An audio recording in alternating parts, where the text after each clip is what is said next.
Two little twin girls suddenly ran up to a wealthy stranger and said, "You look so much like our dad." A few days later, the court summoned the millionaire, and there he broke down in tears when he looked so familiar.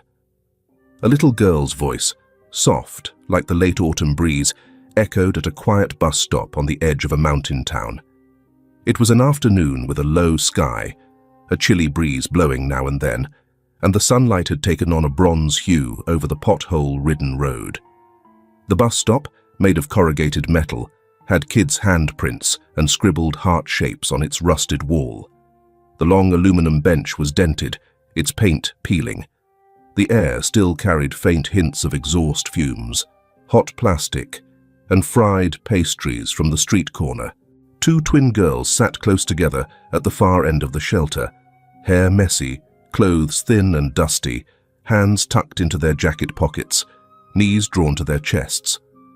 A worn-out backpack, with only one strap still intact, lay by their feet. No one noticed them. No one asked why these two children were there alone. "I'm not sure," but he really does. His eyes look sad, like the ones in your painting. The younger one's voice trembled slightly, her eyes avoiding the man stepping out of the black sedan, parked at an angle.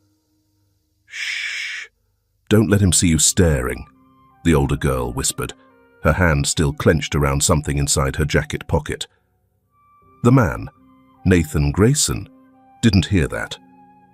But there was a strange moment when he felt like someone was calling him from far away. In a whisper, he turned, glanced at the bus stop, then kept walking.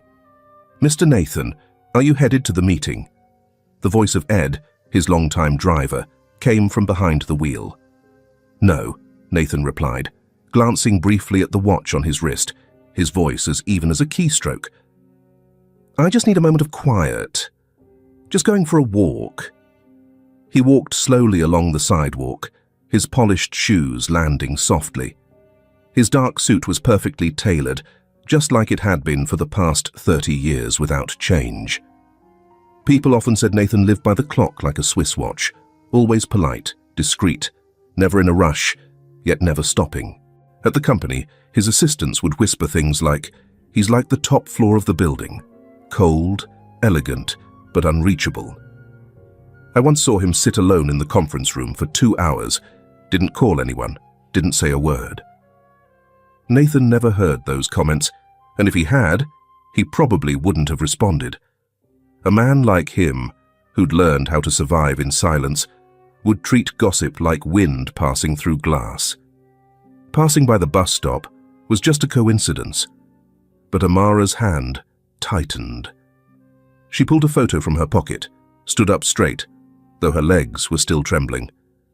"Sir," that voice was soft, hoarse, as if it had hesitated for a long time before finally speaking. Nathan paused, furrowed his brow slightly, about to turn away. He didn't make a habit of talking to kids in public. "Sir," the voice came again, this time clearer, accompanied by an image that made him stop in his tracks. The older girl stood up, pulling an old photo from her coat pocket. The picture was warped, its edges frayed white. She held it out, hands trembling slightly, but her eyes steady. "Sir, you look just like our dad." Nathan stood still.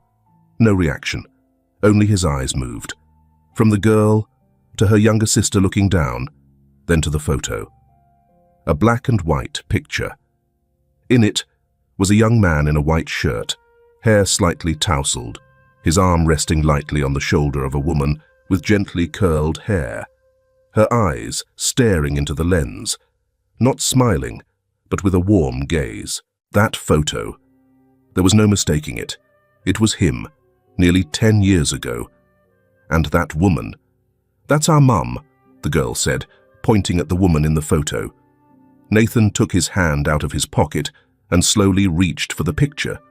His lips parted, as if to ask something but closed again. His hand was cold. Ice cold. As if he had just touched something so familiar. It hurt. "Little one?" "Where did you get this photo?" he asked, trying to keep his voice even. Amara didn't answer right away. She turned to look at Alina. Alina clutched the wooden box tighter, then gently nodded. "Mom gave it to us, before she passed." An older woman walked by, glancing at the two children, then at Nathan. She frowned and muttered, "So many homeless kids these days. Don't go letting them take advantage of the rich." Nathan said nothing, but his gaze shifted. He looked at her, eyes like ice, enough to make her stop in her tracks and walk away. He bent down to get a better look at the girls, not because of what the woman said, but because when the distance closed, he saw those eyes, deep brown with strange grey rims, identical to his own.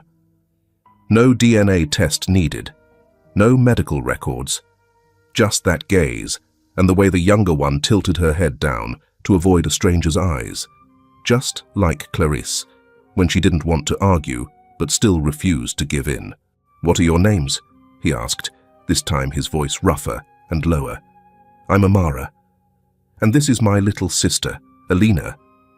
I'm the older one. I'm the one who keeps the photo, and she's the one who keeps the box." Nathan was slightly taken aback by how the two girls spoke in turn, like a rehearsed act they'd been waiting to perform for anyone willing to listen. "How long has it been since your mother passed?" he asked, then immediately regretted it. 3 years, Amara replied. "She had heart disease. No one let her stay in the hospital long.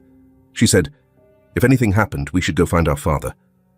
Alina took a thin piece of paper from the box, a letter folded in quarters, the paper yellowed with age.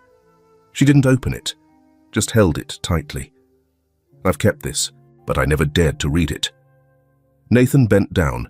He was about to ask, "Who's taken care of you since then?" But he realized there was no need.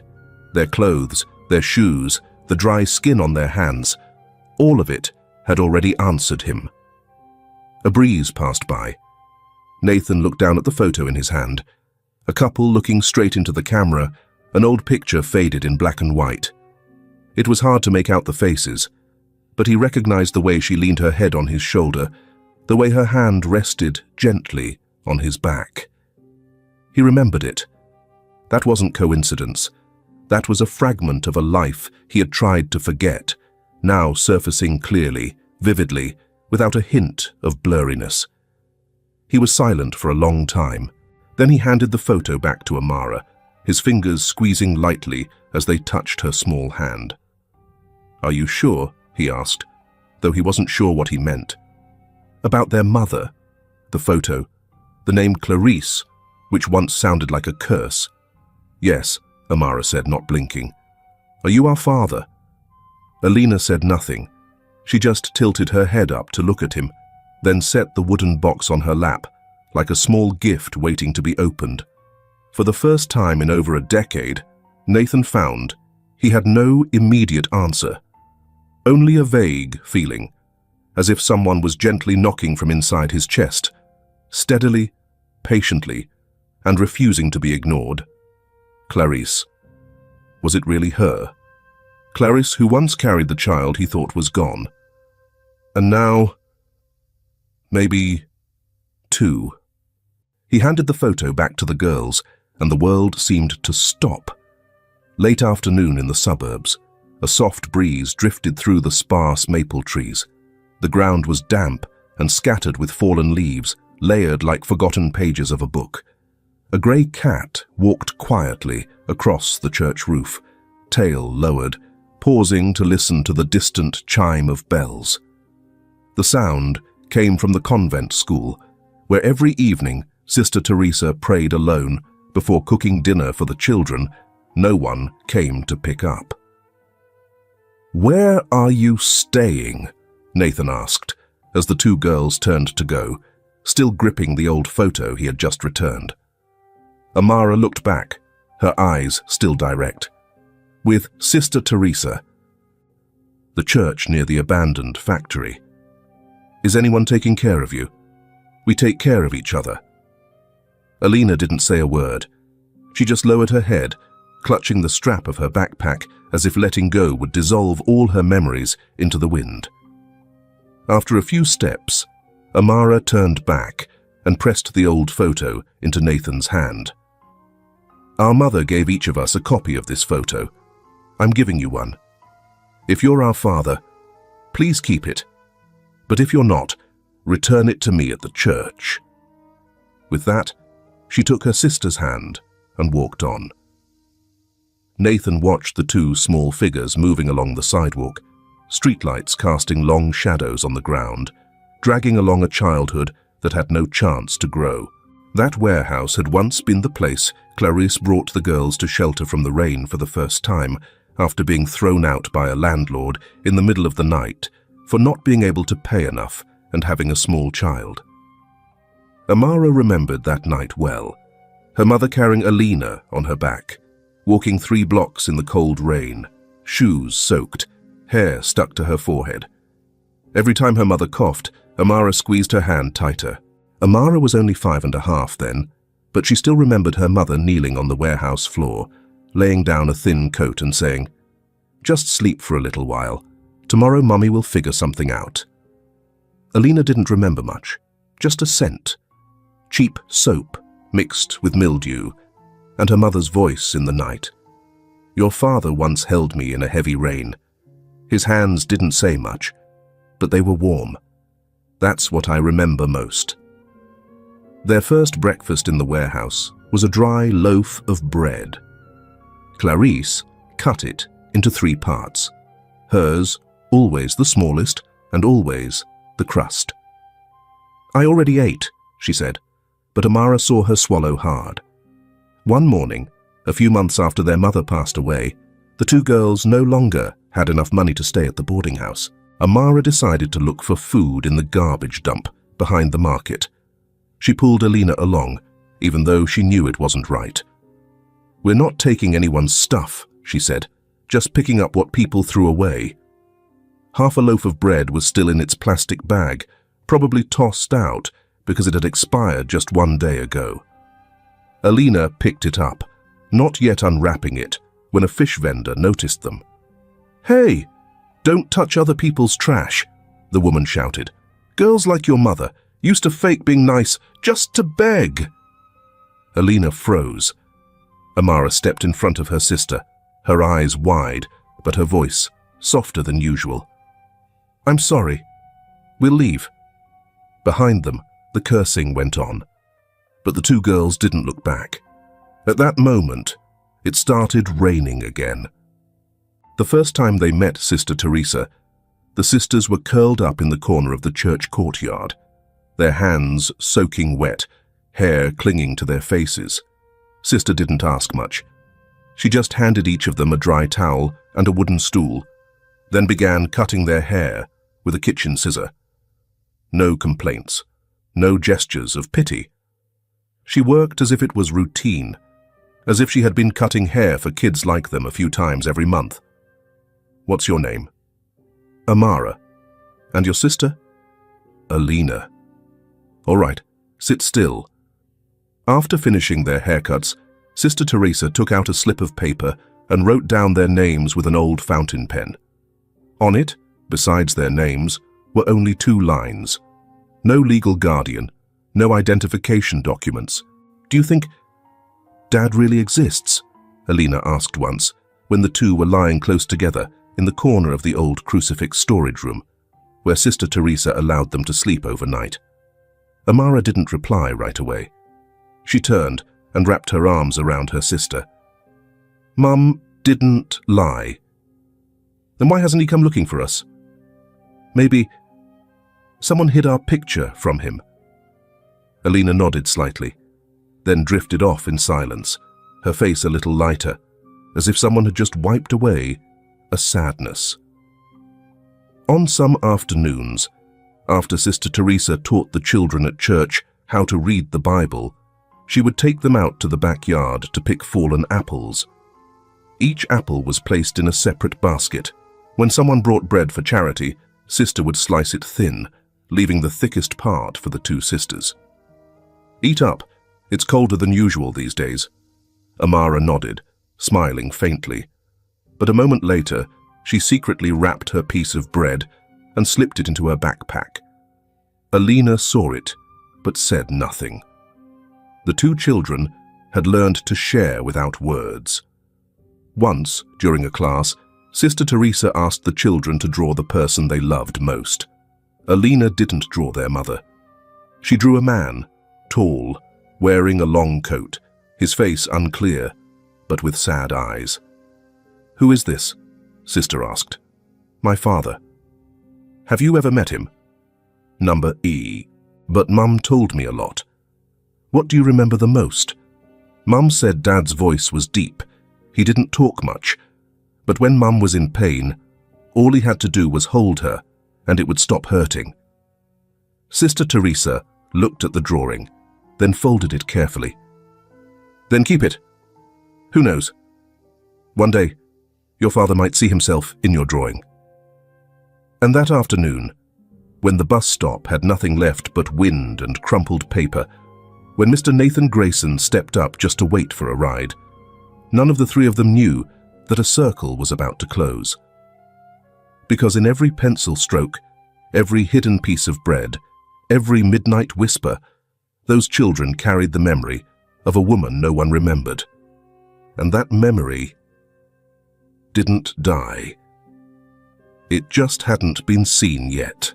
Tuesday morning at St. Martin's Charity Centre began like any other, with the slapping of children's slippers, the smell of oatmeal mixed with warm milk, and the head nun scolding someone for oversleeping and not folding their blanket. Outside, a few blackbirds perched on the power lines, making short, abrupt cries. The April weather was still cold, but the sun had quietly risen early, casting a gentle light over the blotched walls. Alina sat alone in the corner of the art room. A blank sheet of paper lay before her, a soft pencil held in her left hand. Outside, children shouted and ran around the yard with rags turned into flags. But she didn't join them. Her eyes stayed fixed on the page, as if it were the only door to the place she wanted to go. Amara sat not far away, holding a thin notebook, copying yesterday's Bible passage Sister Teresa had taught. She glanced toward her sister, but said nothing. Just by looking at her face, she knew. Alina was drawing. "Why aren't you drawing your mom?" someone asked from behind. It was a blonde girl, with her hair tied high, the daughter of a volunteer who often came to the center. She looked at Alina's unfinished drawing with indifferent eyes. "There's no dad to draw." Alina didn't look up. Her hand kept drawing. The strokes were slow and gentle, as if afraid to wake something sleeping. "Her dad is coming." Amara's voice came from behind, not loud, not sharp, but clear. Just slowly. The blonde girl shrugged and turned away. Amara stepped forward, placed a hand on her sister's shoulder, and sat down beside her. "Keep drawing. It's beautiful." Alina smiled slightly, then bowed her head again. She didn't need to ask how her sister knew she was drawing their father, because he was the only person she ever drew again and again, even though she had never seen him. But that image had lived in her memory from the stories their mother told. A man with sad eyes who always appeared when their mother was most afraid, doing nothing, just standing still. And everything would become calm. A while later, the art teacher walked into the class. His name was Richard, over 60, with thick grey hair, and his hands always stained with dried watercolor. He was adjusting the easel when his gaze suddenly stopped at Alina's desk. He stepped closer, silent for a long moment. "Who are you drawing?" he asked, voice soft, as if afraid to ruin something on the paper. "Dad." Alina answered, without looking up. "Have you ever met him?" Alina shook her head. "Mum told me. He's half a head taller than her, stands with a slight lean to one side. He loved her and us very much." Mr. Richard said nothing more. He sat down on a nearby chair, folded his arms, eyes fixed on the drawing. The figure of the man was sketched in monochrome pencil, face unclear, but the eyes, fine lines, deep, slightly drooping, stirred something tight in his chest. "What did your dad do for a living?" he asked, continuing the conversation. "I don't know, but he must have been important. Mum said many people used to listen to him." Mr. Richard nodded. He stood up, went into the next room, and returned with a plastic frame. Silently, he slipped Alina's drawing into it and gently wiped the glass with a handkerchief. "Keep it. Be careful with it." That afternoon, Mr. Richard stopped by the volunteer room and placed the drawing on Sister Teresa's desk. A woman with salt and pepper hair, sorting donated clothes, happened to glance at the drawing and froze. "My God!" she whispered. "Do you recognize someone who looks like this?" Mr. Richard asked. "I'm not sure, but I've seen a face like this. It looks a lot like some millionaire named Nathan something. Back when I worked at the city records office. Her name was Martha, retired for several years, now volunteering at the center 3 days a week. She used to work in the administrative office, handling residency and civil records. She recalled a woman named Clarice, once coming in to amend a file, but being denied due to missing documents.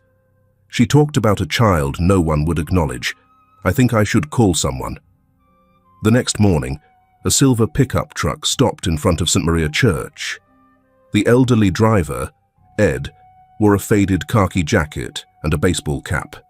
He got out and knocked on the church door. Sister Teresa recognized him immediately. "May I help you, sir? I'm a friend of Martha's. I heard about 2 kids drawing a picture of Mr. Nathan Grayson, my employer," he said plainly. "Sorry for showing up unannounced." Sister Teresa smiled warmly. "No worries. Martha mentioned something briefly. Please come in." Just then, Amara and Alina walked out from the dining room. Alina was still holding a tablecloth, her sleeves rolled up. When Ed saw them, he froze for a few seconds. "My God," he muttered. "How could it be Clarice?" He didn't ask anything else. Just sat down on the stone bench outside, pulled a cigarette from his jacket pocket, but didn't light it. Amara stood still. Alina held her sister's hand. "Our mum's name is Clarice," Amara said. "Sister Teresa said you used to know her." Ed sighed. His eyes squinted, not because of the sun. "I saw her 10 years ago. She stood in front of the Westbridge Mansion gates for 2 hours. Freezing cold. I asked if she needed help. She just said, 'I'm waiting for someone to hear the truth.' But that person never came out." He looked up at the 2 girls, this time longer. "Maybe. Now it's time that person listens." Meanwhile, at a mansion on the east side of the city, the chandelier's light reflected off a glass of red wine. Deborah sat across from Nathan. On the table lay a steak gone cold. "You seem distracted lately," she said, without looking into her husband's eyes. Nathan set the glass down. His voice was tired. "Just work." "Work?" Her mother, Loretta, chimed in from the nearby chair.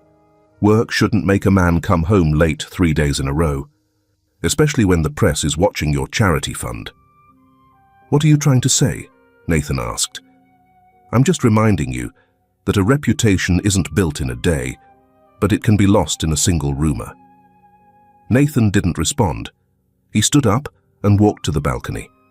Outside, the streetlights shone through the trees, bright but not warm, just like the life he was living, full of light but lacking warmth.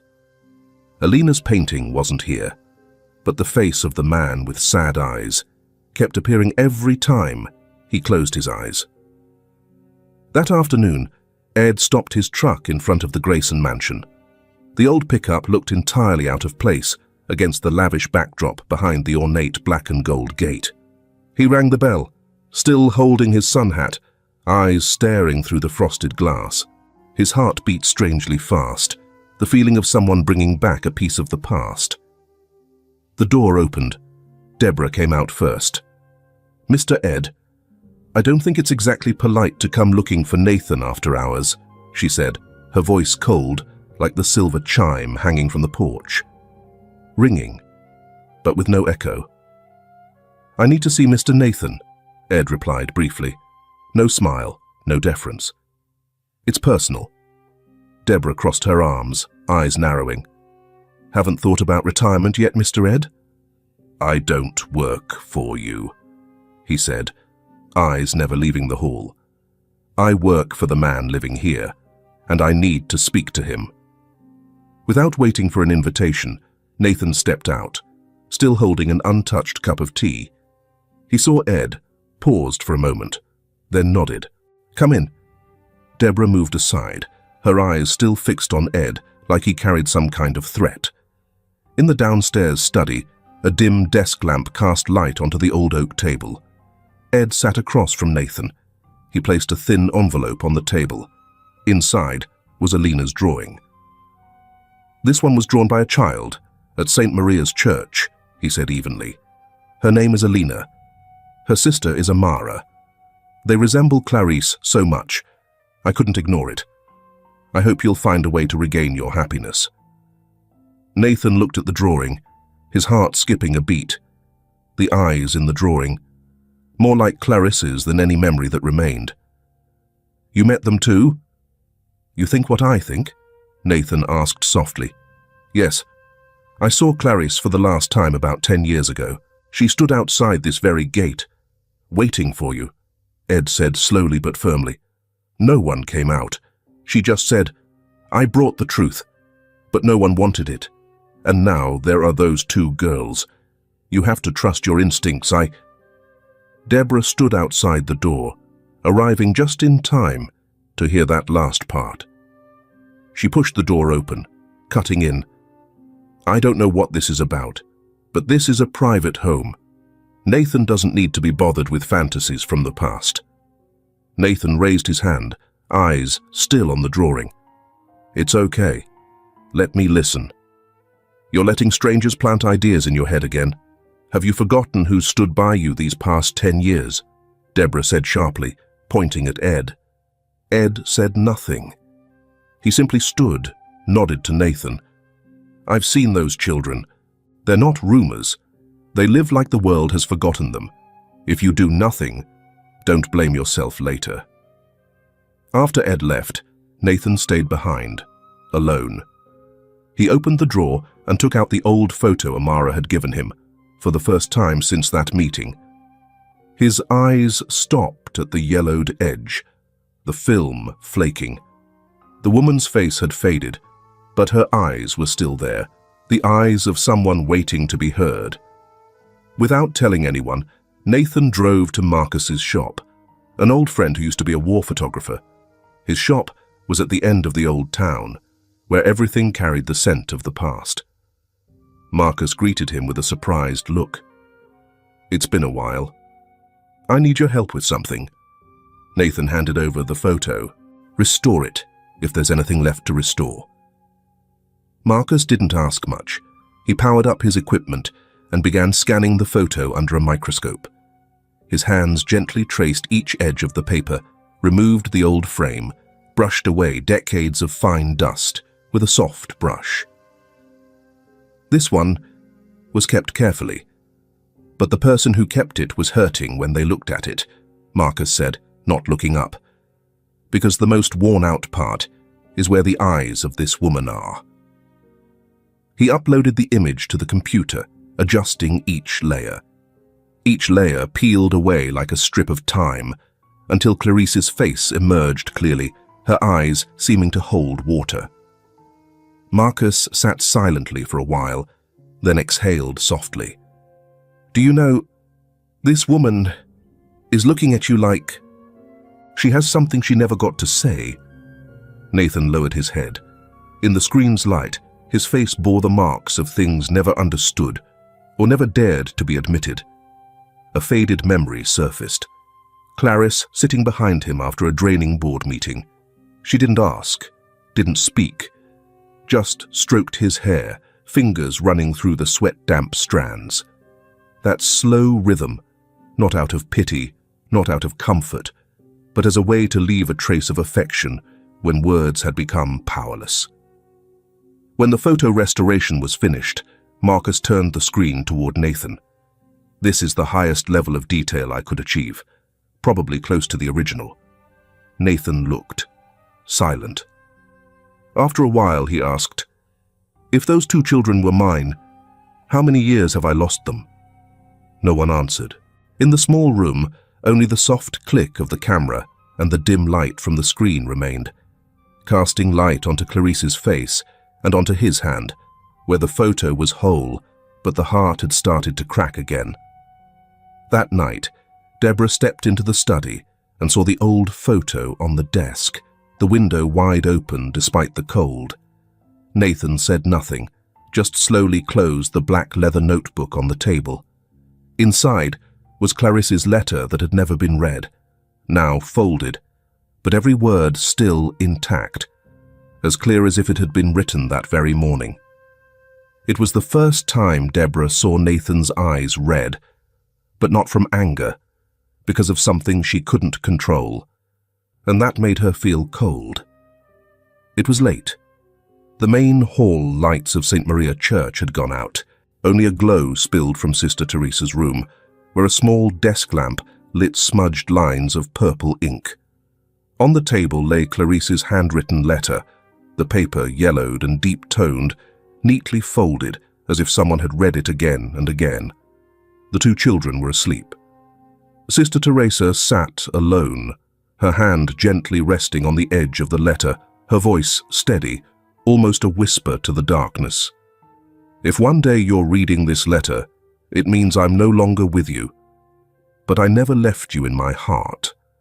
I survived with whatever I could, needle and thread, a few meals begged for, and the fragile hope that someone out there still wanted to believe in me."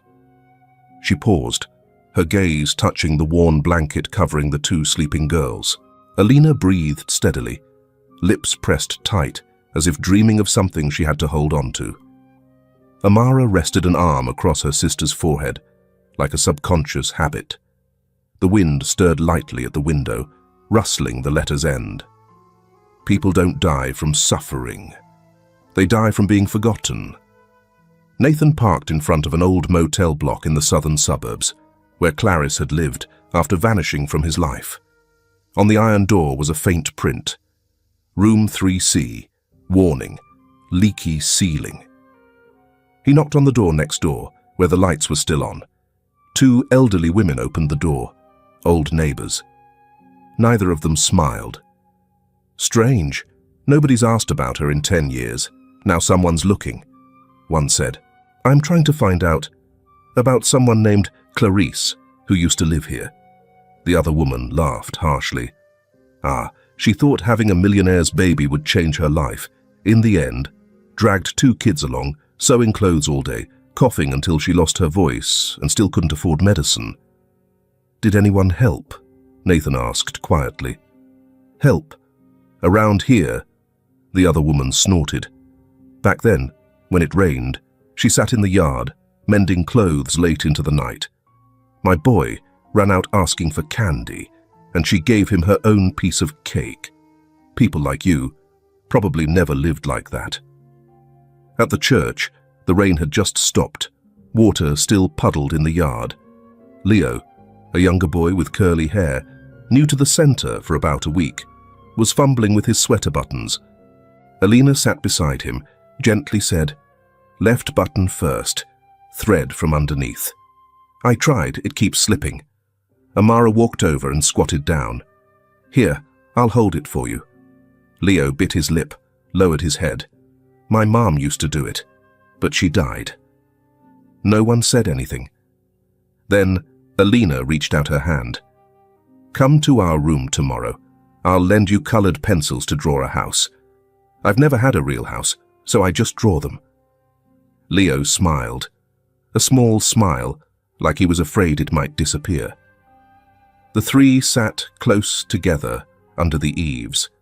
The rain had stopped, but the dripping from the old tile roof still echoed like a steady breath. sad, but rhythmic.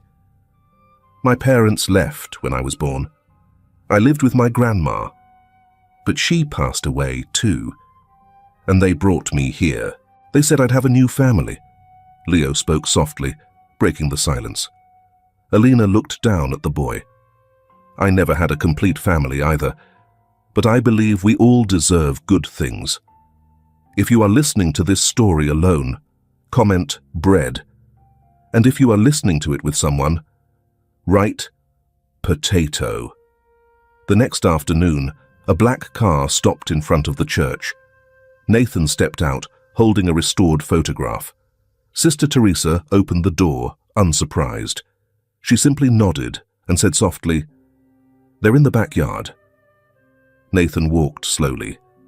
From a distance, he saw the two children picking up fallen apples and placing them into a cloth basket. The sunlight filtered through the trees, making their hair glow like honey. Amara saw him first. She squinted. Alina looked up after. A breeze passed by, and in that moment, time seemed to stand still. Nathan came closer, unhurried. "Hello, kids," he said gently. The two looked at each other. Then Alina ran up first, clutching the now blurred photo. "We didn't think you'd come back. I came to return the photo." He held out his hand, the photo now framed in thin glass. "But that doesn't mean I'm not your father." The air paused for a beat. Alina looked at Amara. Neither of them cried, but their eyes were red. Amara stepped forward, placing her hand on his. "We don't need the photo anymore. We just need our dad to come." Nathan gave a small nod, then sat down. His hand touched Alina's hair, the way he once touched Clarissa's when she fell asleep at the dinner table years ago. And in that moment, something inside him, like an old root finding soil, began to grow again. Wednesday morning, the sky hadn't even brightened before a thick grey blanket of clouds covered it. In the backyard of St. Maria's Church, a few damp maple leaves stuck to the brick ground. It was so gloomy that even the morning bell sounded muffled. Amara ran into the kitchen, where Sister Teresa was rinsing vegetables for lunch. "Sister, Alina, my sister's in pain. Her hands are cold. She can't stand." Sister Teresa dropped the basket of greens and rushed out after the girl. Alina was slumped on the steps, hands gripping her knees, body shivering. Her face was pale, lips a bluish hue. When the sister touched her forehead, a fierce heat radiated from her skin. "This isn't good," she whispered, then called out loudly, "Emma, call an ambulance! Quick!" Underneath her wool sweater, Alina's heart was racing. She could only whisper a few words. "Don't. Let them take me alone." Amara dropped to her knees and held her sister tightly, her eyes panicked. "I'm going too. I'll go with her." Less than 10 minutes later, the ambulance arrived, taking both girls to St. Luke's Hospital. As Sister Teresa climbed into the vehicle, she pulled an old business card from her pocket. The faded words, "Nathan Grayson, Grayson Foundation." She hesitated a moment, then dialed. A woman's voice answered on the other end, clear and polite. "Hello, this is the office of Mr. Nathan Grayson. This is Teresa, a sister at St. Maria's Church. I need to speak with him, immediately. I'm sorry, Mr. Grayson is currently in a meeting. Please tell him this. Alina, a child he once met, is in emergency care at St. Luke's. If he doesn't come now, he might not get another chance." A pause. "Please, hold." Nathan arrived at the hospital after Alina had already been taken into the ER. Outside the waiting room, he found Amara, her face puffy from crying, eyes drained. "How is she?" he asked, voice low. "She hasn't woken up. I don't know what to do." Amara replied, then turned away, gripping her backpack tightly. For the first time in many years, Nathan felt utterly powerless. Sister Teresa stepped out of the doctor's office, holding out a sheet of paper. "The doctors need you to sign this, because you're the only legal guardian they can name." Nathan took the paper, his hand freezing halfway. He signed it, then looked at her. "Why did you call me?" And Sister Teresa replied slowly, "Because if Clarice were still alive, she would have called." In Dr. Howard's office, a man with graying hair, slender build, but a firm voice, Nathan was invited to sit down. On the table was a stack of medical records. "Little Alina shows signs of a serious genetic condition. Cardiac channelopathy," the doctor said. "We had to run extended tests because her heartbeat is irregular, and she had an unusual fever response." Nathan remained silent. The doctor flipped to a sheet of genetic comparison results. "We took your sample from a blood donation at the conference a few months ago. You gave public storage consent. We spoke with Sister Teresa, and she said you might have a blood relation to the girl. The recent results show 99.9% match. No doubt you are the biological father." A very soft exhale. Nathan lowered his head. He placed both hands on his face, then slid them down, eyes red.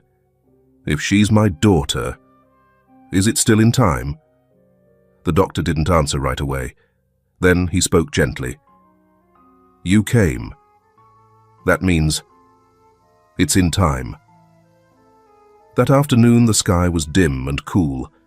The light coming through the hospital window wasn't bright enough to illuminate the room, but enough to see the light breeze swaying the curtains. Alina was awake. Her face was pale, but her eyes were still bright. Nathan stepped in.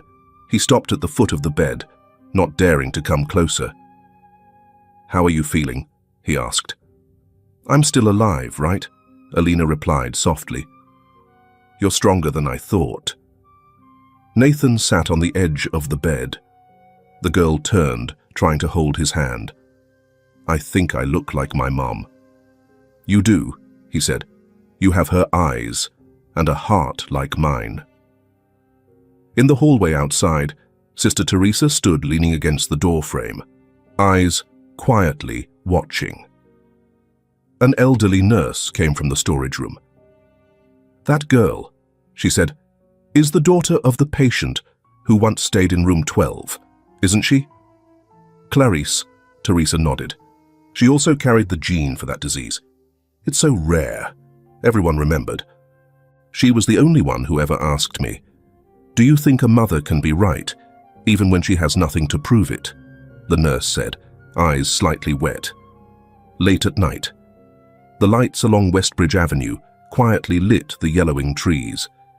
In the Grayson mansion, the crystal chandelier cast a soft glow onto the polished wooden floor, reflecting Deborah leaning against her husband's desk, holding an untouched glass of wine. She silently looked out the glass window, where moonlight fell on the rose garden withering in dry leaves. "He's not the same anymore," Deborah whispered, as if speaking to herself. "That look in his eyes, it's changed." From the next room, her mother, Loretta, stepped out. The hallway light behind her cast her face in a cold, wax-like glow. "What are you going to do?" she asked. Deborah put down the wine glass, her voice low and sharp. "I've endured enough. I did everything to keep him, to protect this family's name. And now, just because two bastard children show up out of nowhere, everything could fall apart. Doctors and nurses at the hospital have seen my husband worrying over 2 orphans. Doesn't he care about my dignity?" Then she opened a drawer and pulled out an old phone. The screen blinked with the name JT. She pressed call. After a few rings, a deep, hoarse voice answered. "Yeah?" Deborah glanced around, then whispered, "Take the 2 kids. Leave nothing behind. Clean it up." There was a short silence on the other end, then the reply, "Higher price with kids involved.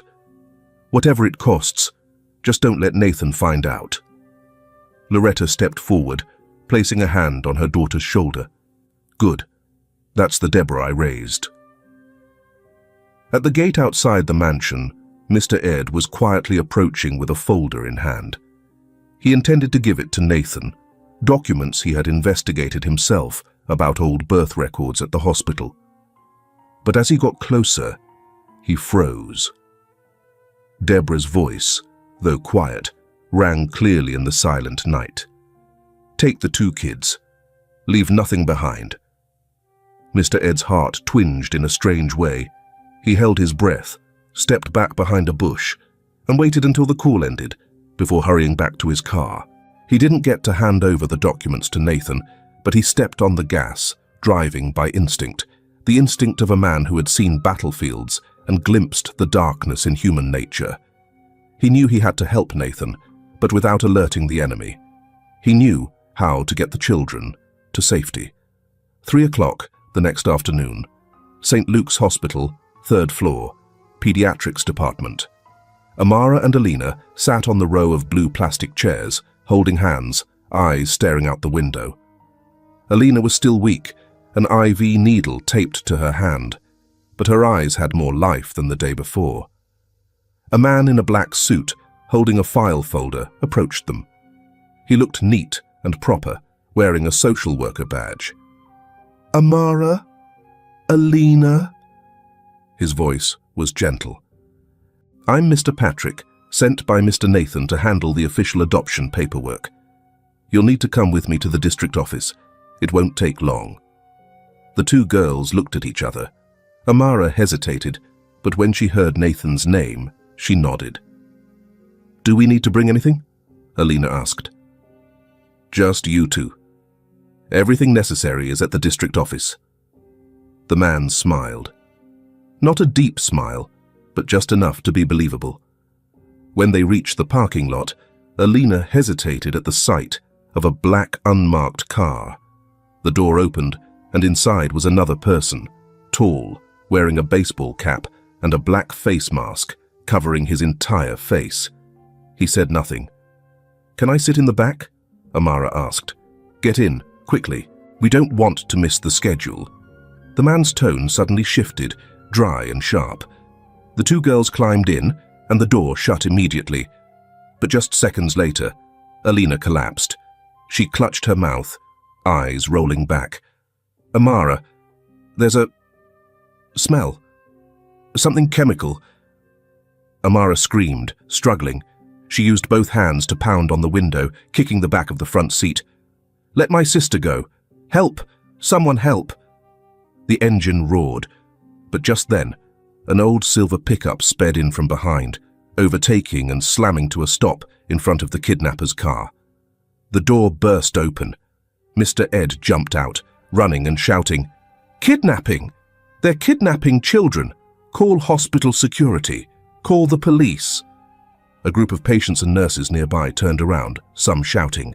A parking lot guard pulled out a baton and ran toward them. The driver tried to reverse, but didn't make it.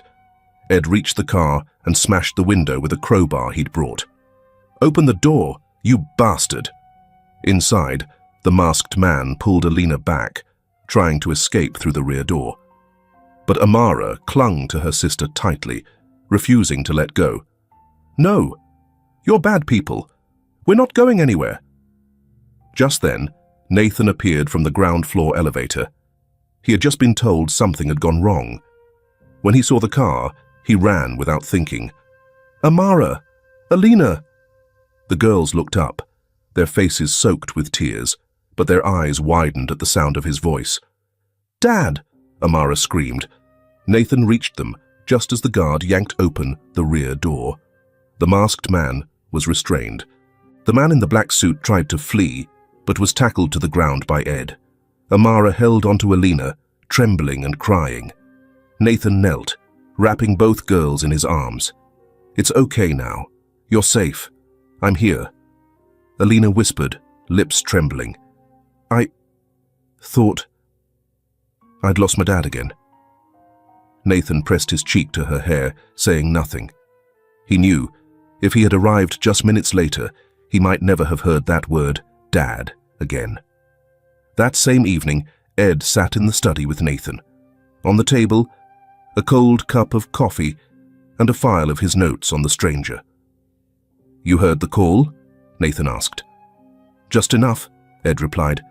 "Not the name, but the command. And Deborah, she's no stranger to darkness." Nathan stayed silent for a long time. Then he stood, looking out the window, where the breeze tilted the thin curtain and pale light drifted in like it came from another world. "Thank you," he said softly. Ed nodded. "If you need me to take the kids somewhere else, I will." Nathan turned back, eyes resolute. "I'm not running. Not one more time."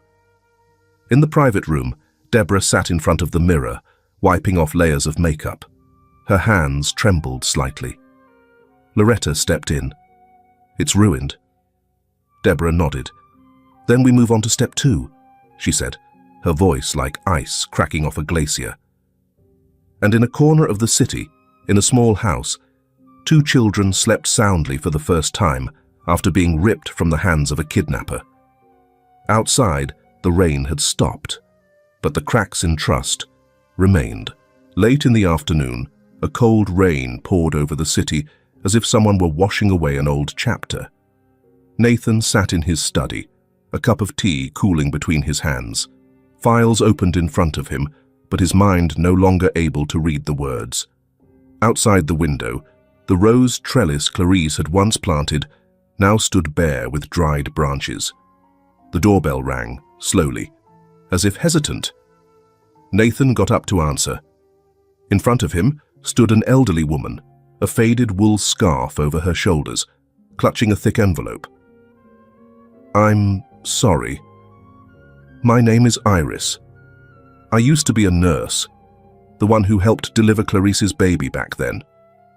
Nathan stood still. That name, spoken by a stranger, still had the power to break through every wall he had tried to build. "I know. You weren't expecting me," she said, her voice trembling like wind through a window pane. "But I can't take this secret with me to the grave." He let her in. Darkness was falling. On the table, the yellow lamp lit a small space just enough to see her faded eyes. "I was forced to sign a falsified medical report," Iris said, opening the envelope and pulling out the real birth records of the 2 children. "Clarice carried a rare heart disease gene. I warned the doctor, but Deborah Grayson was the main sponsor of the hospital. She paid to bury it, so no one would know Clarice once had children with Nathan Grayson." "How much pain was she in?" Nathan whispered. "Clarice once told me something I've never forgotten. I don't need anyone's pity. I just want my child to live without being denied." Iris began to cry, like a child offering a late apology. Nathan bowed his head. He didn't interrupt, didn't say anything about forgiveness. He simply took the records, page by page, as if picking up the shattered pieces of a life buried in silence. The next morning, another piece of news crushed Nathan further. Reporter June placed a small USB stick on the desk in front of Nathan's new personal lawyer. "This is what I found over the past 3 months. The Grayson Foundation has been used by Deborah for money laundering, fake invoices, transfer slips through her mother's shell company. I have the reconciliations with the bank and personal statements. They use the title Educational Support for Orphans to withdraw tens of thousands of dollars every month." "You're sure?" the lawyer asked. June nodded. "I used to believe in those flashy charity programs, until I saw that orphaned child in the hospital without a single qualified guardian." The man said nothing. He held the USB, eyes fixed on the darkness beyond the window. "Is there anything Deborah hasn't touched?" The young lawyer entered Nathan's office with a file in hand. He spoke quickly but calmly, his voice clear, like dissecting the past. "We've verified all correspondence between Clarice and the legal department back then. There was a letter that never reached you, blocked by Deborah. In that letter, Clarice agreed to disappear in order to protect you." Nathan said nothing. He just sat up straight. Deborah told Clarice you were going bankrupt, that if you didn't marry her, Grayson Corporation would collapse. And Clarice believed it. She chose to step back out of love for you. Nathan slowly clenched his hands. His fingernails dug into his palms. She stole my child, but worse. She stole my right to love. In the study at the Grayson estate, light from the window shone on Deborah, highlighting the sharp features of a woman who had never believed in love, only in possession. Nathan entered. He laid the documents on the desk one by one. Photos, Clarice's handwritten letters, birth records, evidence of embezzlement, Iris's statement, the legal investigation report. Deborah stood still, unblinking. Then she let out a soft laugh. "So you found those dreamers, did you?" "What did you do, Deborah?" he asked, not shouting, not angry, just a quiet question, heavy with disappointment. "I did what was necessary." "You are a legacy, Nathan, not a man with the right to choose emotions at whim." "And Clarice?" "She was a stain. Nothing more. She was the mother of my child." Deborah took a step back. For the first time, her eyes flickered. "What are you going to do?" she asked. "I'm going to let justice do the rest." Deborah laughed, but her voice was no longer steady. "Nathan, you're a perfect man. You like perfection, so after the woman you loved left, I was always the top choice. My family background is what could make your life flawless. I'm not afraid of you, Nathan. I've lived my whole life not believing in something called justice. It's the tool of the winner, and I'll still win. And if you want to open that secret box, then I'm telling you now, it could ruin your life and career, because we are husband and wife." Nathan looked at her like someone who had once been a part of his life, now just ruins. "You don't need to fear me, and you don't need to threaten me anymore. I'm not afraid of losing face. The most shameful thing would be failing to protect my child. And that, you can't take away anymore." A cold grey morning. The city's central courthouse was packed. Reporters crowded the gate, camera flashes flickering like white rain. On news pages, the headline, "The Grayson Family's Historic Lawsuit," spread everywhere. The main doors opened. Deborah Grayson stepped down from her private car. She wore an ivory white dress, high-necked and neat, like a goddess of justice, walking with pride in every step. But under the reporter's lenses, her face no longer shone. There was only the coldness of someone used to controlling everything, now dragged before justice. In the courtroom, soft light streamed through stained glass windows. The gallery was full. Marcus, Iris, Mr. Ed, Sister Teresa, the lawyers, and June. All were present.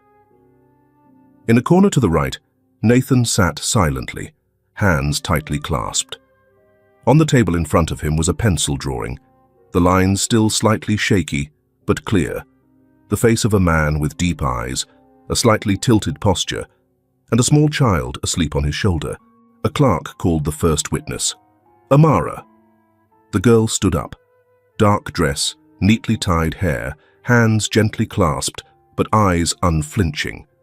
Her steps were steady, not fast, not shaky. Standing in the middle of the courtroom, Amara looked at Deborah, then at the judge. "My mom used to say, if you don't speak up for the truth, you're also a liar. Today, I don't have a mom anymore, but that woman," she turned toward Deborah, "is still trying to kill my mother one more time." The air was still like a lake. Her words echoed through the room, like a knife piercing each person holding their breath. The lawyer requested a 5-minute break before calling the next witness.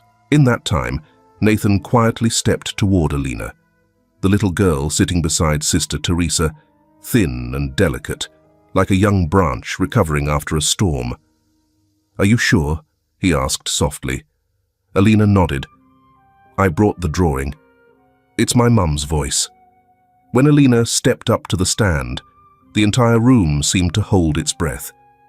She didn't say anything, just silently placed the drawing on the witness table. I don't remember my mum's face clearly, but I've drawn this face for 10 years. In my memory, this was the man who held my mum when she was scared, and today, he is my dad. Alina turned to Nathan. I don't want you to cry for what you've lost. I just hope you won't stay silent one more time. In that moment, Nathan broke into tears, not from guilt, but from gratitude to the little girl who just gave him one more chance to make things right. One by one, people stepped forward. Ed, the one who witnessed and stopped the kidnapping Deborah had orchestrated. Hurting a mother is a crime. Killing a child's childhood and identity is wickedness. Iris took the stand, trembling. I kept silent for money, but money doesn't buy sleep. I'm still alive, so I have to speak.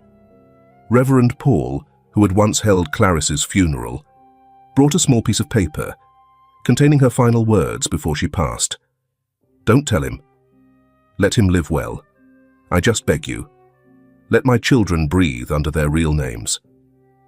June, the last to testify, presented financial records, bank statements, and investigation reports on the Grayson Foundation. No flowery words, only numbers that spoke for themselves. Abandoned children, while millions of dollars vanished from the hands of the charity fund. The court recessed for deliberation. Amara held her sister's hand. A small hand, cold but warm in Nathan's palm. He didn't speak, just sat there, like a father who for the first time dared to sit still and listen to the full story of his own life. 30 minutes later, court resumed. The judge, a silver-haired man who had presided over hundreds of cases, read the verdict in a low voice, each word dropping like the final exclamation mark of truth. The court declares, Mrs. Deborah Grayson, guilty of obstruction of justice, financial fraud, and causing psychological and physical harm to minors.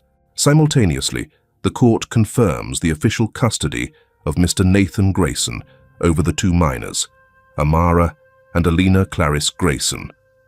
No one clapped. There was only silence stretching out like a final low note, the kind that makes it impossible to turn away. Deborah stood up, her face pale. Her eyes swept past Nathan, but he didn't look back. He was looking at the two children, this time with his whole heart. That afternoon, Nathan's phone rang in his pocket. Dr. Howard. Good news. We've scheduled the surgery for the end of the month. Thanks to early detection of the gene, Alina's chances of recovery are very promising. Nathan gripped the phone, looking up at the sky. A cloud had just broken apart, and the first sunlight in days touched Alina's hair as it danced lightly in the wind.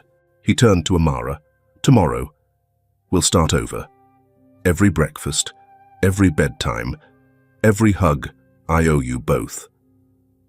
The first dawn after the trial shone through each window of the Westbridge mansion, a house that had been silent for over a decade. Now, it was no longer a fortress for a lonely man. It was a home. Laughter rang out from the kitchen. Not loud, but enough to melt away a whole winter. Nathan fumbled with the oven, trying to flip the pancakes without tearing them apart. Batter splattered onto the counter, smoke rising from one that had burned. Uncle, this one looks more like a map than a heart. Leo, the curly-haired boy, grinned as he set the knives and forks on the table. We can even eat burnt pancakes if you promise not to make lunch. Amara shrugged, arms crossed, looking at her dad with a mix of scolding and affection. Alina said nothing. She was leaning on the table, giggling. Her face still pale, but her eyes were shining like she'd never been through an emergency.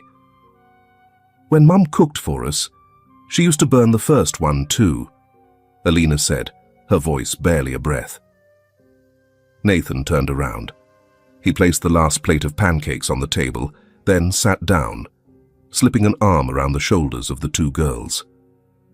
I think maybe the first time doing anything is a little clumsy, he said softly. "But if we're patient, it'll become familiar."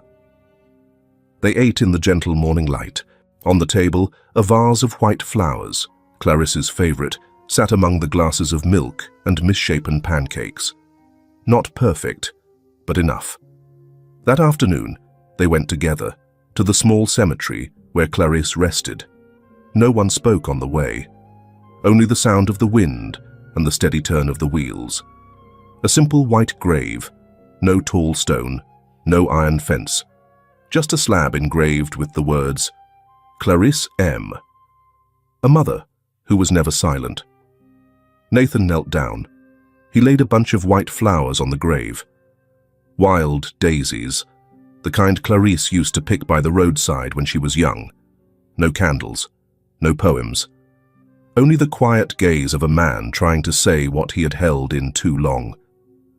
Alina asked softly, "Do you regret it, Dad?" Nathan turned to her. "I don't regret finding you. I only regret not finding you sooner." Amara stood behind him, gently placing a hand on his shoulder.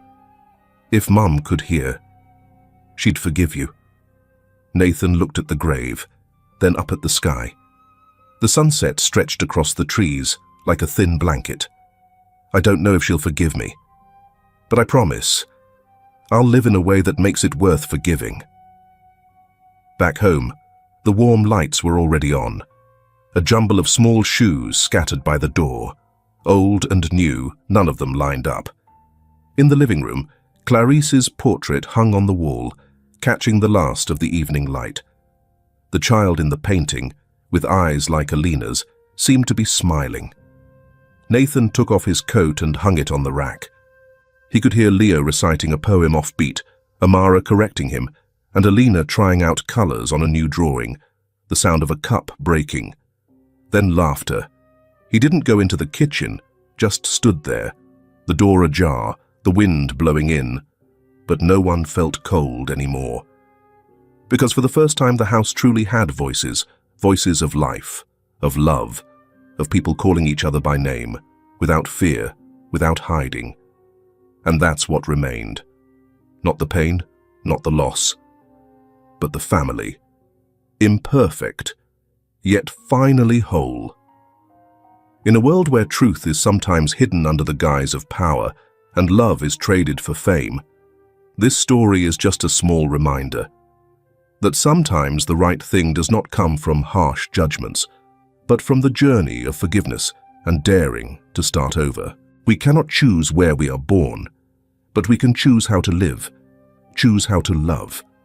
Nathan, Clarisse, Amara, Alina, each of them was lost, was silent. But after all, it was the voice, no matter how small, that built a home. Are you silent about something that haunts you? Is there someone you loved but never had a chance to say sorry? And if today is the last chance to keep someone, do you have the courage to step up and knock on their heart again? This story ends, but perhaps what remains will begin to live in you if you dare to step out of silence. Because sometimes love does not need to be perfect. Thank you for listening until the end. Go to bed early if it's late. If it's still sunny, go out for a walk with your loved ones.